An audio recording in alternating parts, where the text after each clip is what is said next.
आप सभी को राधे राधे, जय श्री कृष्णा। दोस्तों, आज की यह लीला कथा हमारे साथ निशा जी ने शेयर की है, जिसे सुनने के पश्चात आपको बहुत बड़ा मार्गदर्शन होने वाला है। अगर आप पूजा पाठ करते हैं तो आपके घर में ठाकुर जी विराजमान है। साथ साथ आप चैत्र नवरात्रि में भी मनाते ही होंगे। आपके नवरात्रि में इन गलतियों को बहुत बचाना आवश्यक है, क्योंकि अगर घर में लड्डू गोपाल जी विराजमान है तो माता रानी के साथ साथ नवरात्रि में भी उनकी भी सेवा की जाती है। जिससे विधि विधान से उनकी सेवा की जाती है, उतना ही दुगना फल हमें प्राप्त होता है। अगर हमें भूल होती है, गलतियां होती हैं, तो कहते हैं लड्डू गोपाल नाराज होते हैं और वो घर छोड़कर चले जाते हैं। तो ऐसी सभी गलतियां दोस्तों से निवेदन है कि जिस कारण से हमें बाल गोपाल हमारे ठाकुर जी नाराज ना हो पाए, हमें छोड़ के ना जाए। सावधानी पूर्वक नवरात्रि में माता रानी के साथ साथ लड्डू गोपाल जी की भी सेवा की जाती है। और आज मैं लड्डू गोपाल जी की सेवा के सारे वीडियो आपके साथ शेयर करूंगी, तो इसलिए आप साथ साथ हमारे साथ बनाए रखिए। साथ ही पूरी विधि विधान से मैं आपको इस वीडियो के माध्यम से बताऊंगी कि किस प्रकार से ठाकुर जी की सेवा करनी है, किस प्रकार से माता रानी के साथ साथ ठाकुर जी की सेवा करके इस नवरात्रि हम दुगुना फल प्राप्त कर सकते हैं। अपने ठाकुर जी को भी प्रसन्न कर सकते हैं, माता रानी को भी प्रसन्न कर सकते हैं, जिसके बाद हमारे घर में खुशियां ही खुशियां होगी और सुख शांति समृद्धि होगी। हमारे कष्टों का अंत होगा। आज ही की लीला कथा निशा जी ने बहुत अच्छा मार्गदर्शन अपनी लीला कथा के माध्यम से सभी भक्तों को किया है। वह कहती हैं कि उनके घर मंदिर में पहले सिर्फ और सिर्फ माता रानी, गणेश जी, लक्ष्मी जी और भोले पार्वती जी, इन सब के फोटो थे। घर में कोई भी विग्रह नहीं थी और वो सभी देवताओं की पूजा भी करती थी। लेकिन जब उन्हें सभी के घरों में बाल गोपाल जी को देखा तो उनके मन में मुग्ध, तो और उन्हें भी घर में छोटे से 5 नंबर के लड्डू गोपाल को विराजमान किया। इसके पश्चात लड्डू गोपाल जी की सेवा करने लगी। निशा जी कहती है कि उन्हें लड्डू गोपाल की सेवा के बारे में ज़्यादा जानकारी नहीं थी, इसलिए वो इसी प्रकार से सेवा करती थी जितना उन्हें ज्ञान था। लड्डू गोपाल को लाने के कुछ समय पश्चात उनकी निजती कहती हैं कि चैत्र नवरात्रि शुरू हो गई है। चैत्र नवरात्रि में ठाकुर जी की सेवा विशेष सेवा होती है। माता रानी के साथ साथ उनकी भी विधि विधान से नियमों के साथ पूजा पाठ होता है। इस बात पर अज्ञान उन्होंने नहीं था, इसलिए चैत्र नवरात्रि में उनसे बहुत ज़्यादा भूल हो गई थी, जिस भूल के कारण ठाकुर जी नाराज हो गए थे। वह कहती हैं कि उनके लड्डू गोपाल उन्हें छोड़कर चले गए थे। इस बात का पता तब लगा जब उन्हें स्वप्न में एक छोटे से बच्चे का दर्शन किया। उस बच्चे को अपने घर से दहलीज से बाहर जाते हुए देखा।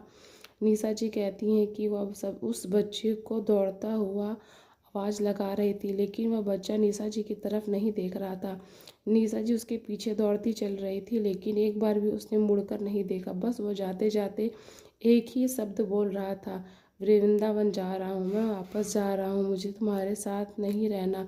इन शब्दों को सुनकर निशा जी कहती है कि उनके कलेजे में तीर की तरह उनके शब्द चुभ रहे थे और वह रोने लगी, उसे पुकारने लगी। अचानक से वह बच्चा गायब हो गया। नवरात्रि समाप्त हो चुकी थी। उसके बाद निशा जी को यह स्वप्न दिखाई दिया। वह कहती हैं कि स्वप्न के बाद उनके घर में इतनी सारी समस्या आई, इतनी सारी मुसीबतों का सामना करना पड़ा कि वह शब्दों में बयान नहीं कर सकती। वह कहती हैं कि जब एक के बाद एक मुसीबत अब उनके घर में आने लगी तो उन्हें पता चल चुका था कि स्वप्न में जो बच्चा था वो वो बच्चा नहीं बल्कि वो ठाकुर जी थे, जब उन्हें छोड़कर वृंदावन वापस जा चुके थे। निशा जी कहती है कि अब वृंदावन से ठाकुर जी को लेकर आई थी और लाकर बड़े प्रेम से उनके साथ अपने घर में लड्डू गोपाल को विराजमान किया था। अब निशा जी बहुत ज़्यादा चिंतित थी और ठाकुर जी को याद कर रही थी, ठाकुर जी से प्रार्थना कर रही थी उनका मार्गदर्शन के लिए क्या भूल हो गई जिसके कारण से ठाकुर जी नाराज होकर उन्हें छोड़कर चले गए। निशा जी कहती हैं कि वहीं पर पास में भगवान कथा चल रही थी। अपने मन को शांत करने के लिए ठाकुर जी की याद निशा जी को भगवान से कथा में गई। भगवान की कथा में जाने के बाद जब उन्हें वहाँ पर अपनी भूल का पता चला, अपने द्वारा की गई गलतियों का पता चला, तो उन्हें बहुत पश्चाताप हुआ। वह कहती हैं कि वह कथावाचक से यह सेवा अपराध के बारे में बता रहे थे, जिससे मैं बहुत सारे अपराध मेरे द्वारा चैत्र नवरात्रि में हुए थे, वैसे भी कई बार हो चुके थे। दोस्तों, यह अपराध ऐसा है कि नवरात्रि में ही बल्कि हमारे जीवन में कभी भी इस सेवा अपराध को नहीं करना चाहिए, अन्यथा ठाकुर जी नाराज होकर हमेशा हमारे पास से चले जाते हैं, हमारी सेवा से प्रसन्न नहीं रहते।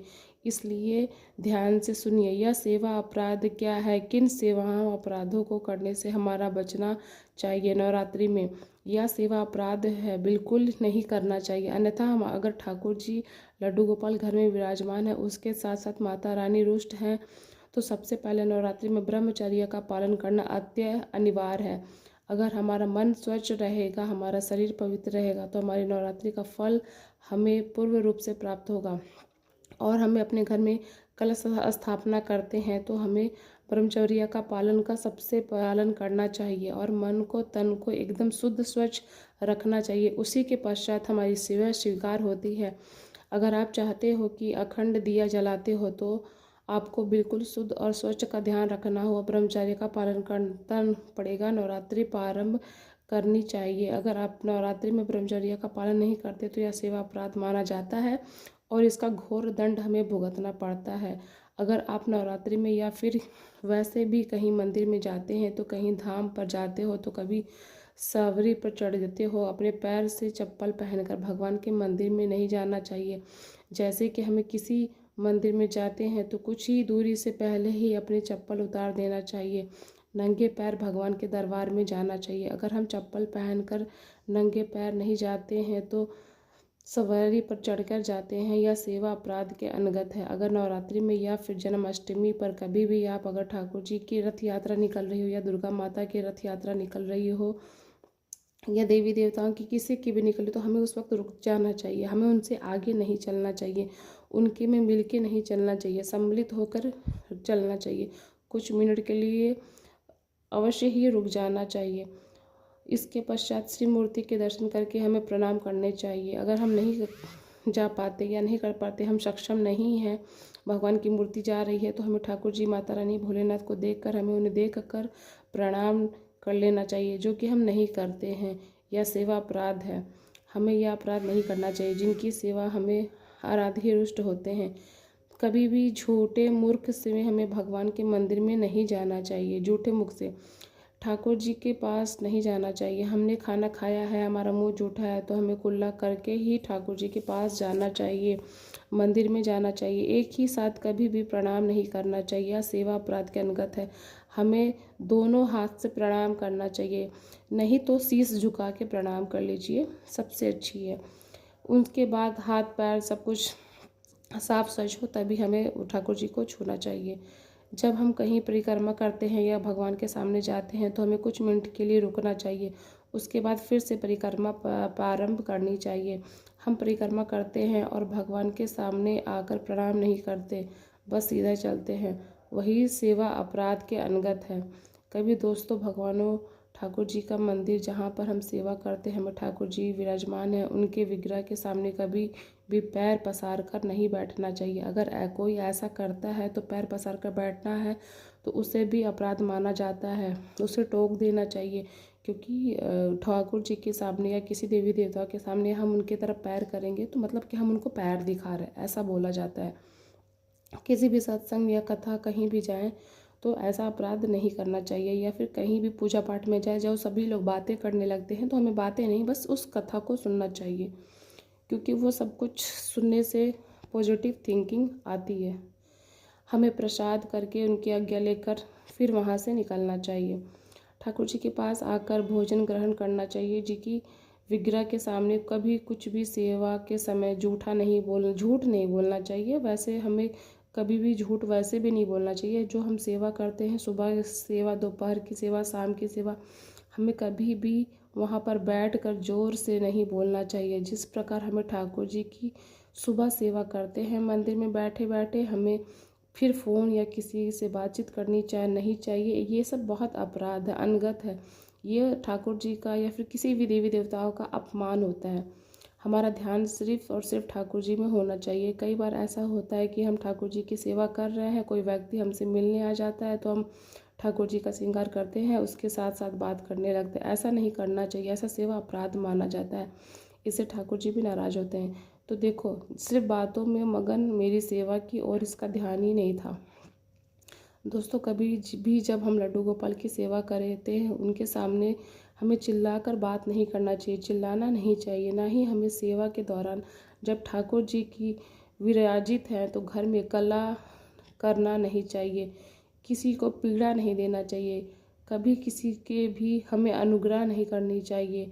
जब हम सेवा अपराध अनुगत आते हैं तब हमें लड्डू गोपाल की सेवा करते हैं। दोस्तों, हम किसी को भी निष्ठ वचन नहीं बोलना चाहिए, कूट वचन नहीं बोलना चाहिए जिससे उसका दिल दुखे जाए। लड्डू गोपाल की सेवा करते समय अगर हम किसी से बातचीत जिससे उसका दिल दुखे, लड्डू गोपाल की सेवा करते समय अगर हम किसी से बातचीत कर रहे हैं, इस दौरान हमें किसी की निंदा नहीं करनी चाहिए, दूसरों की स्तुति यानी प्रशंसा भी नहीं हमें लड्डू गोपाल के सामने, ठाकुर जी के सामने नहीं करनी चाहिए।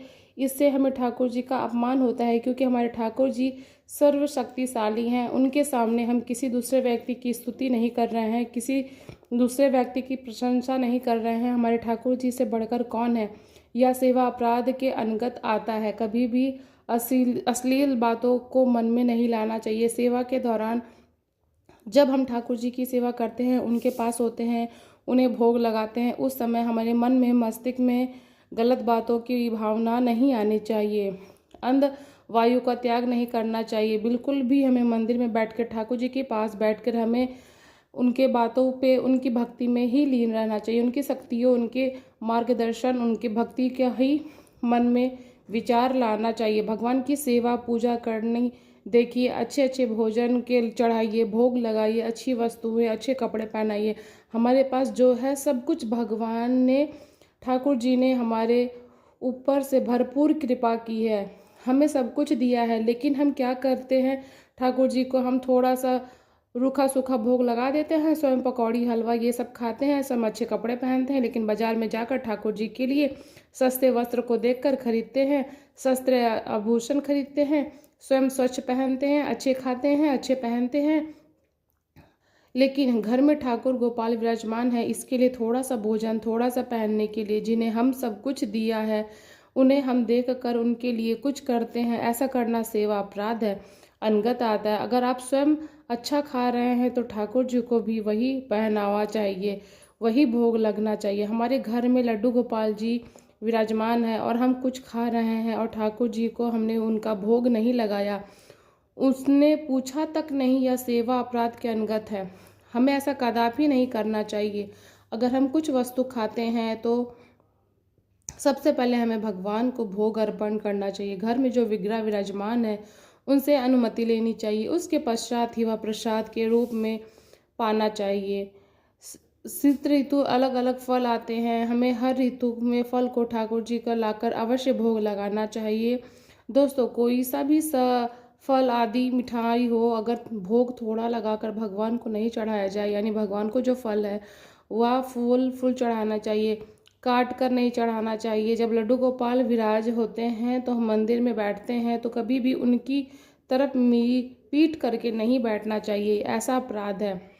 हमें ठाकुर जी की तरफ, लड्डू गोपाल की तरफ मुख बैठना चाहिए, पीठ कदापि किसी भी भगवान की तरफ नहीं करना चाहिए। अगर हमें लड्डू गोपाल जी के सामने कोई और व्यक्ति आ जाता है, उन्हीं के सामने किसी दूसरे को प्रणाम करना सेवा के अपराध माना जाता है। पहले ठाकुर जी के मंदिर में बैठाइए, पर्दा लगाइए, उनके पश्चात प्रणाम कीजिए, क्योंकि सृष्टि से पालनहारा आपके साथ हैं, आपके सामने हैं, आपके समीप हैं।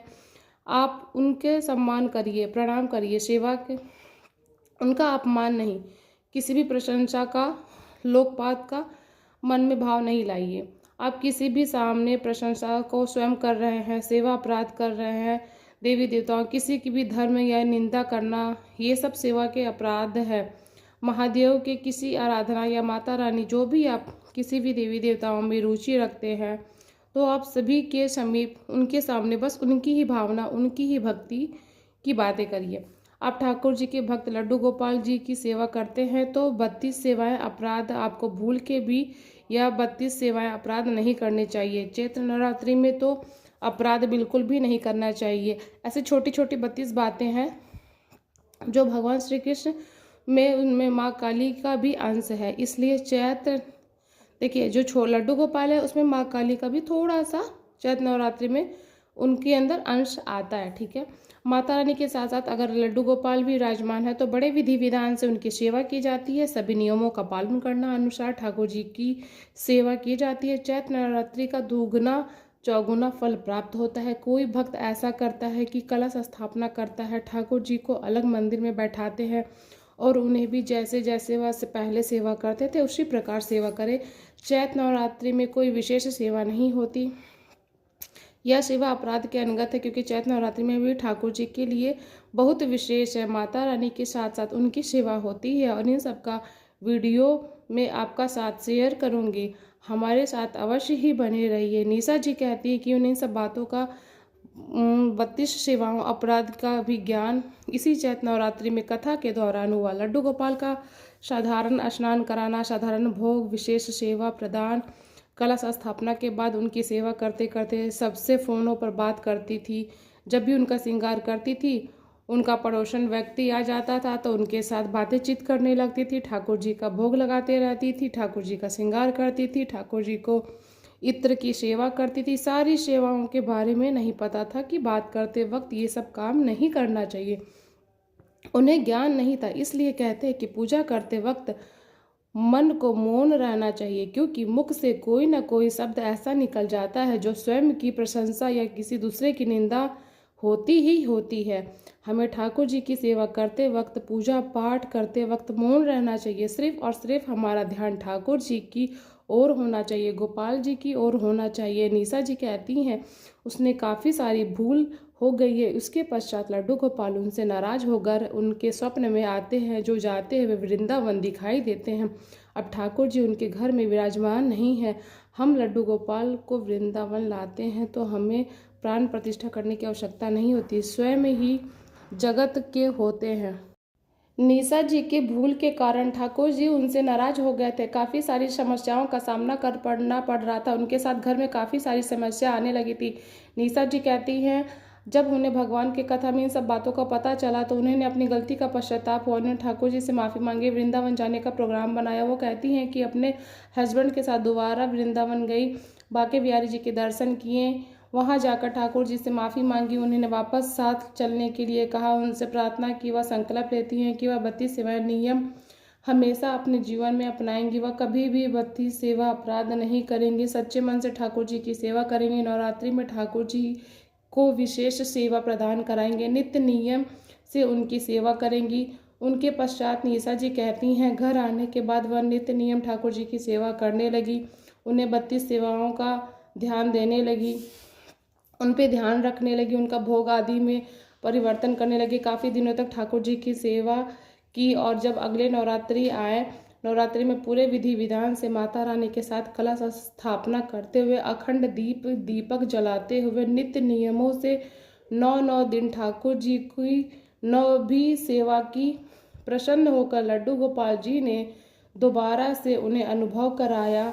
अब उनके लड्डू गोपाल विग्रह वापस आ चुके हैं। लड्डू गोपाल की शक्ति दोबारा से विग्रह में विराजित हो चुकी है।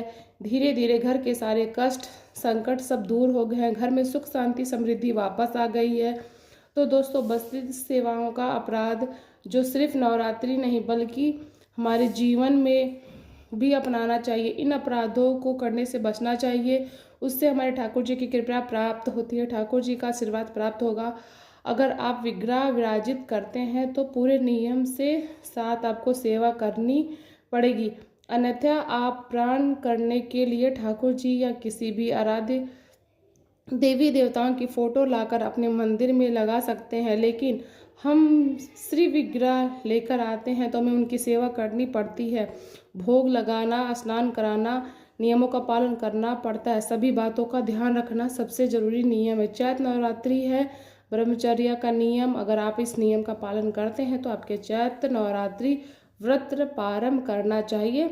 अन्यथा अगर बीच में किसी कारण से आपका व्रत भंग होता है तो उससे भी आपको सेवा अपराध लगता है और उससे आपकी काफ़ी दिक्कतों का सामना करना पड़ता है।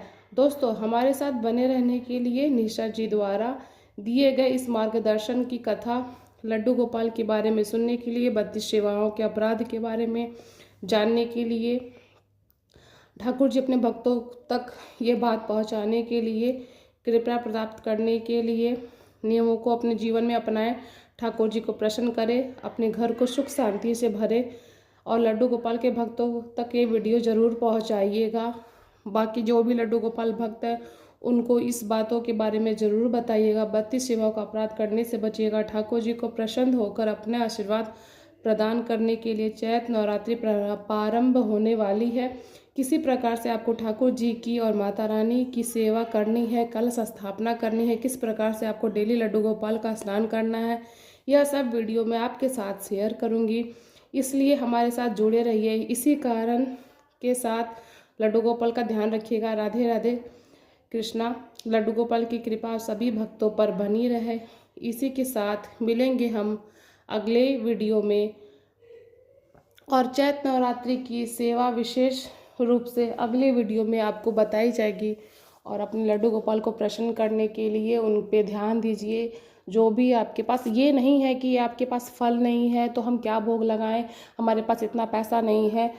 ठाकुर जी ये नहीं कहते हैं कि आप हमें महंगे सामान खरीद के लाइए, महंगे खिलाइए। आप जो खा रहे हो खुद उसमें से ही उनको भोग लगाइए। बस ये नियम का ध्यान रखना है कि वो लहसुन प्याज ना हो, मांस मंदिरा की बनी हुई चीज़ें ना हो, स्वच्छ हो। किसी के जूठे करने से पहले आप उनको भोग लगा दीजिए।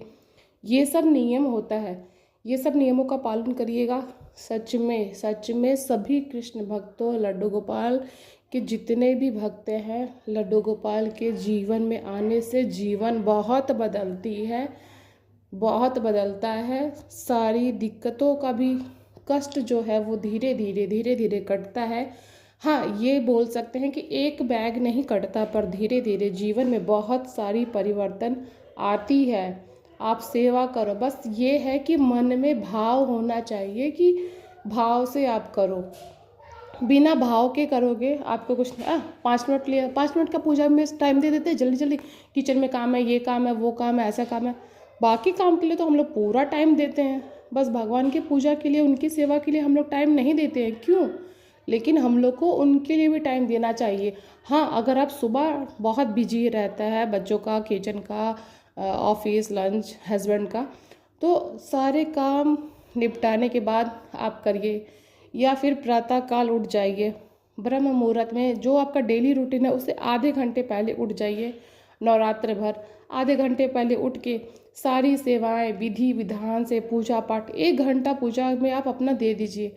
उसके बाद जो आपके जीवन बदलेगी, जो आपका भगवान आपको उन्नति प्रदान करेंगे, वो जब आपको मिलेगा तभी आप जानोगे कि भगवान बाकी बिहारी देते हैं, नहीं वो फाड़ के बरसा के देते हैं। बस आप इतना ही जान लीजिए कि कितनी कृपा बरसाते हैं। मिलेंगे अगले वीडियो में।